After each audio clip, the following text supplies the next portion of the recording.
Eu vou pedir para o pessoal colocar aí, tem 9 mapas sobre o conflito, né, sobre a guerra. Esse foi o primeiro momento, né? Tem outros aí pra gente comentando? Se vocês quiserem comentar. Esses eu acho que já Acho que é o momento, mas acho que não é do primeiro momento. Esse seria que momento isso daí? Esse é mais recente que realmente eles... Vocês estão colocando na ordem? Entendeu? O contra-ataque ucraniano ali, ó. Bem pequeno. Coloca o próximo, vamos ver, Tuti. Qual que é? Setembro, ao longo do último ano pouco mudou mesmo. Esse... O último ano, aquilo... Deixa eu me... Esse é a tomada de Bakhmut, que já... A Rússia, né? A Rússia já tomou. O próximo, Tuti. Eu também. E aí já dominando mesmo essas regiões? Isso é 26 de julho do ano passado, ou seja, quando a frente já está praticamente... mudou um pouco desde congelada e que eu acho que se tiver aquele outro que... Só rapidinho, o que eu falei, Vilela, ali, ó. Qual? Que talvez o grande objetivo dos russos seja, tá vendo que eles estão ali, ó, na regiãozinha de Kherson, passar para Odessa e aquela região pontilhada na Moldávia, ali é a Transnistria. E Odessa é importante por quê? Ali é um porto, né, de exportação de grãos. Grande? Bem grande. Então, se os russos conseguirem dominar Odessa e conectar até a Transnistria, que é aquela região separatista da Moldávia, eu diria que assim, o objetivo dos russos está quase feito. É mesmo? Assim. Só que aí eu acho que isso é impossível hoje. Não. Hoje, porque os próprios ucranianos também sabem disso e eles já se prepararam para efetivamente evitar um avanço terrestre, porque a grande vantagem que os russos poderiam ter para fazer isso seriam os desembarques anfíbios. Só que a maior parte da frota russa já está no fundo do Mar Negro, então não dá mais para eles conseguirem essa vantagem estratégica. Tem um mapa do... afasta um pouquinho. Essa transporte de grãos pelo Mar Negro. Antiga rota. Hoje está mais próximo da Romênia ali, ele faz uma curvinha mais próximo da Romênia para evitar a frota russa. Entendi. Deve ser um dos poucos casos na história de uma nação com uma grande frota perder as principais batalhas navais contra um país que não tem. Então foi por meio de drones aquáticos, né, que os ucranianos utilizaram, inclusive alguns que eles mesmos desenvolveram, que desafiou o controle russo sobre o Mar Negro. Eu queria que a gente falasse um pouco dessa parte tecnológica que mudou essa guerra, o que ela trouxe de novo. A gente fala muito em drone, né? Também em controle de informação. Eu acho que também está tendo... quando eu estive na Polônia, a gente teve uma reunião com o pessoal só sobre eles não chamam de fake news, né? De notícias, exatamente, uma propaganda que a Rússia faz muito bem. Eles falam que é um trabalho para eles ficarem desmentindo, porque eles fazem com a capa do próprio site e tal, e informações todas erradas, e espalham aquilo para os poloneses. É guerra híbrida, né, que a gente chama hoje, né? A guerra que ela vai atingindo vários pontos. A guerra não está somente no campo militar, está no campo das sanções, no campo de bloqueios econômicos. No campo militar, o drone é a grande mudança ou tem mais alguma coisa? Não, é fundamentalmente de avanço, sim.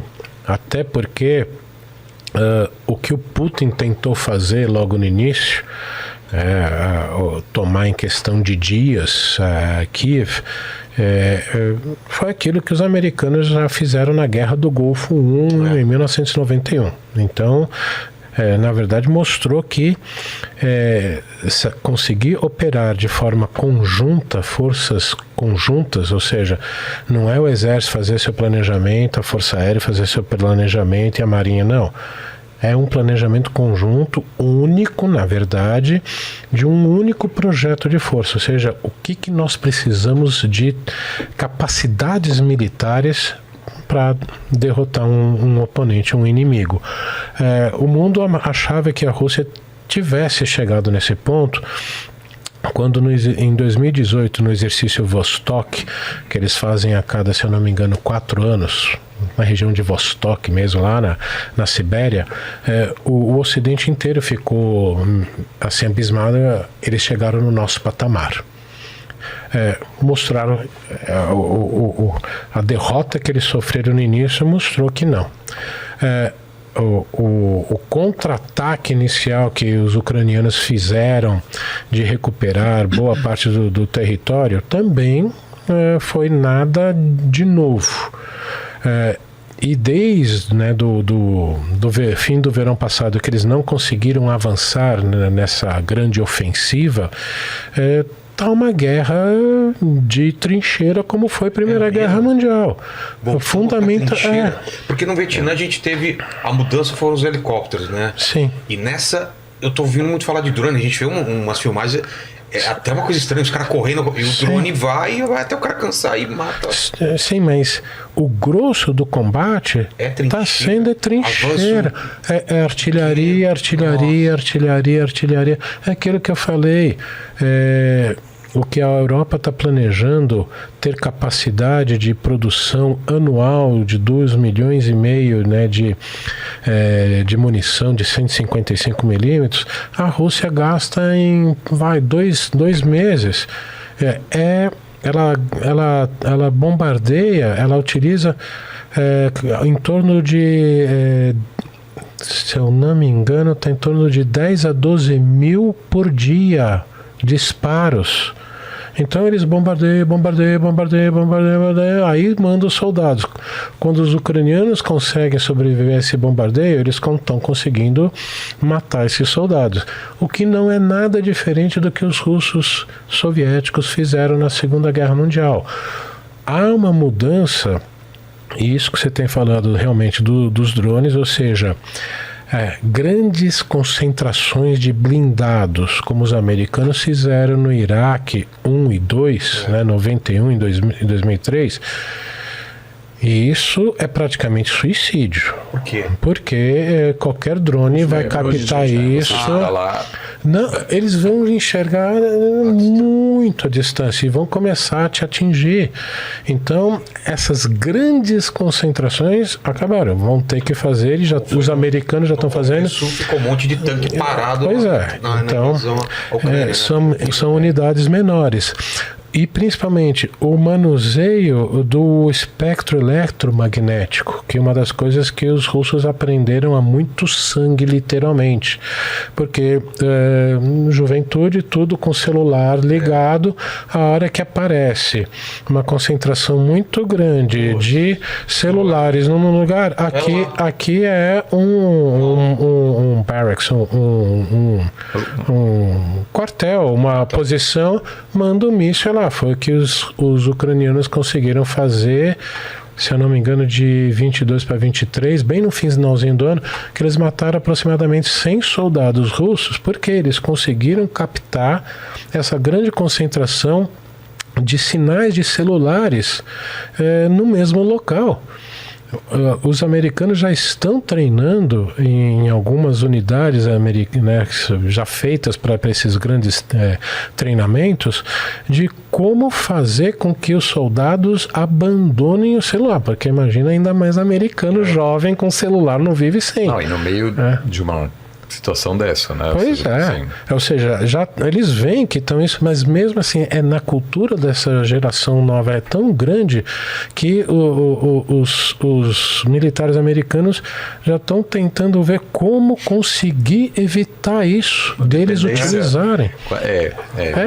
Então, o que eu diria que de avanço é isso: drones, efetivamente até quase no campo pessoal, né? E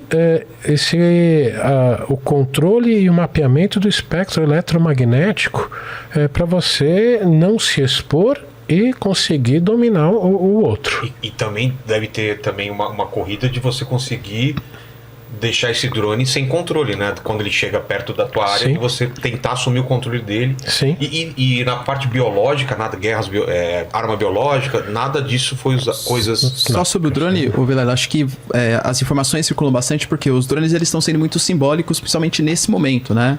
Porque como a Ucrânia no campo de batalha tá sem homens, tá sem artilharia, geralmente eles querem mostrar para o mundo, principalmente para os Estados Unidos, para voltar a ter financiamento, que eles são capazes ainda de virar o jogo. E atacar com drones posições de infraestrutura, você pega, por exemplo, refinarias, a gente teve na semana passada, até a 5ª maior refinaria da Rússia, ela foi destruída com ataque com drones. é um jeito de você tentar ferir a economia da Rússia com a exportação de combustível e principalmente a imagem, para tentar mostrar pro mundo que, olha, eu tô vivo, ainda tenho chance, me ajuda a Europa e me ajuda os Estados Unidos. Conseguem chegar com drone até Moscou ou não? Sim. Eles já conseguiram passar, né? Que eles nunca já fizeram ataque a Moscou também, mas da distância que a Ucrânia tá... coisa... algum prédio, outro, mas nada assim de significativo. É mais para mostrar... Gerar também uma sensação de segurança, eu acho que talvez um pouquinho, não vai dar certo, mas assim, criar uma sensação de que essa narrativa de Putin, de que nada mudará para a população russa que esteja errada. Mas dos meus interlocutores russos que moram em Moscou, ninguém se sente ameaçado. Assim, pelo menos não dizem isso, mas eu não tenho... Eles dizem, olha, a vida é mais ou menos normal, não tem acesso. Agora você não vai mais tomar café de Starbucks, mas o McDonald's agora se chama, acho que gosto e ponto, uma coisa assim. E é a mesma coisa. É uma coisa, na verdade é meio diferente. Ou seja, as novas inovações que ocorrem no McDonald's no resto do mundo, eles certamente não ocorrerão. Ou seja, daqui a 5 anos, provavelmente você vai sentir bastante a diferença, porque os novos produtos lançados no Ocidente, eles não surgirão. Mas a vida é mais ou menos o mesmo. E você não pode. O que mudou para a classe alta russa é a questão do turismo. Claro. Você agora não pode ir mais para Paris, para a Alemanha, onde tinha uma grande presença, e agora você vai para Turquia, Tailândia. Se a gente quiser ir a passeio para Moscou, não dá mais. Quero conhecer Moscou. Você tem que ir via Istambul. Mas não tem mais voo direto, por exemplo, de Paris para Moscou.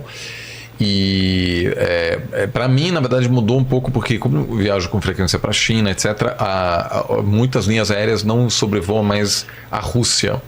Então, agora eu vou, por exemplo, para a Coreia do Sul, você voa 1h30 a mais, porque esse espaço, as linhas aéreas não querem arriscar de ter que pousar lá, porque pode ser que a Rússia vai confiscar o avião, etc. Então, todos os acordos na aviação civil, eles não funcionam mais. Mas o Putin conseguiu mais ou menos preservar uma normalidade que esses drones não conseguem atingir. Mas eu concordo que, até acredito que veremos grandes ataques ucranianos dentro do território russo, com frequência contra infraestrutura em geral, energética, trens, aeroportos, fecham toda hora porque um drone se aproxima, porque a partir do momento em que um objeto hostil se aproxima, nem precisa atingir, você precisa cancelar tudo. Semana passada 3 aeroportos em Moscou foram fechados. Olha lá, fim de uma era, McDonald's muda de nome na Rússia e agora se chama Delicioso, ponto final. Ponto final. Delicioso. Que maravilha. Que maravilha. Tem foto embaixo, Tuti? Levanta aí. Olha lá o novo McDonald's. A mesma coisa. O mesmo, então assim, eu vi no outro dia o layout de um shopping em Vladivostok, de como mudou, e você tinha antigamente 80% de marcas ocidentais e 20% da Rússia, ou talvez uma outra do Japão, e agora inverteu. Algumas marcas ficaram, ocidentais ficaram. Ainda ficaram. Mas a maioria hoje são produtos ou nacionais ou produtos asiáticos. Então é interessante que também, assim, culturalmente, de certa forma, a Rússia acaba se afastando um pouco do Ocidente. Mas eu tenho continuo algumas amizades com pessoas mesmo, a gente discordando bastante sobre essas questões, mas eu tenho uns amigos russos que me mandam fotos, olha aqui eu com a cerveja alemã, ou seja, de alguma forma chega. Mas assim, não tem mais com a mesma facilidade né? Assim, né? Mas, Ricardo, você estava falando dos drones, a gente tem uma ideia de drone, eu acho que muito diferente, né, do que para mim, drone é aquela coisinha pequenininha de filmagem e tal. Você faz o controle remoto ali, né? Como que aquilo lá, por exemplo, é um drone? E é grande, eu não sei, são objetos grandes. Qualquer equipamento que você não tenha um cara comandando ali, né? Um drone. O equipamento não tripulado, né? Pode ser considerado um drone. Drones marítimos, drones aéreos. E nem todos eles carregam armamento. Tem de reconhecimento também. Que vão só para mapear. Que geralmente acontece, se isso acontece, você sabe que um ataque é possível. Iminente. Tanto que algumas semanas atrás a chanceler, a ministra das Relações Exteriores da Alemanha, esteve perto de Lviv para inaugurar uma infraestrutura que tinha sido financiada pelos alemães, e os ucranianos avistaram um drone de reconhecimento. Esse é e menor. aí ela teve que ela foi embora imediatamente, porque a avaliação foi que aquele drone não armado que voa por aí está enviando informações para um possível ataque posterior, e os russos quase mataram o primeiro-ministro da Grécia no mês passado, que esteve em Odessa. O míssil caiu, né, atingiu a cidade a uma distância de 300 metros da delegação da Grécia, que esteve junto com Zelensky. E matou gente a delegação, tanto da Grécia como da Ucrânia, né? Não o primeiro-ministro em si, mas teve incidente. Olha esse outro aqui, bem maior, né? Esse inclusive é turco. Isso, olha só. Bayraktar. Existe até uma música que circulou bastante nas redes sociais ucranianas, celebrando o Bayraktar, que é um dos principais drones turcos. E eu acho que você ia dizer, é uma questão de custo também, né? Você consegue... custo, eu esqueci agora, mas isso aqui... É uma economia em relação a você avançar com o exército, com suprimento e tudo mais, né? Principalmente com caças. É mesmo, caças, né? Porque são bem mais baratos. Não, e mais fácil de manobrar do que um caça, que é aquela coisa absurda. E é por satélite? O que é normalmente? É um controle... Se você bloquear o satélite... Como que é esse tipo de drone militar? Vocês fazem ideia? Depende do drone. Esses daqui tem que estar em algum raio de alcance de... Onde de rádio. E essa que são as medidas de contraofensiva, de justamente tentar cortar esse sinal. Ou matar o operador, né? Que muitos operadores de drones têm que estar tão perto, porque quanto mais barato o drone, mais perto você tem que estar. Se você acha esse cara, você... Sim, mas eles são muito, muito visados. Ou seja, os russos fazem de tudo para localizar o operador. Se você abater essa pessoa... Não só o drone que mas aí uma pessoa com essa habilidade. Só para avisar que quando a gente usa drone, quando a gente vai na casa dos famosos, né, que a gente vai lá com drone, quem está utilizando agora, vamos localizar, é o Tuti, tá? E ele é fácil de localizar. Só tô dando uma dica, se vocês quiserem matar o cara que está controlando o drone, é o maior da parada lá, ele vai estar com o negócio não, só um toque, tá? Salvei você dessa, Aline. Mas eu acho que essa questão dos drones é super importante, porque veja o debate sobre defesa nacional aqui no Brasil. Aqui a gente não tem. O grande debate sobre o Gripen, né? Custa uma fortuna. O que é o Gripen? É um caça sueco. E aí eu me pergunto assim, depois dessa guerra... Tem que ser. Vale a pena a gente continuar investindo naquilo? Com certeza não é de se desfazer, mas talvez o Brasil precisa, em vez de dizer, olha aqui, nossa grande conquista aqui, a gente também precisa claramente investir nessa área onde, pelo menos pelo que eu saiba até hoje, não há a mesma sofisticação. Então isso claramente muda também o comportamento de forças armadas ao redor do mundo, inclusive aqui na América Latina.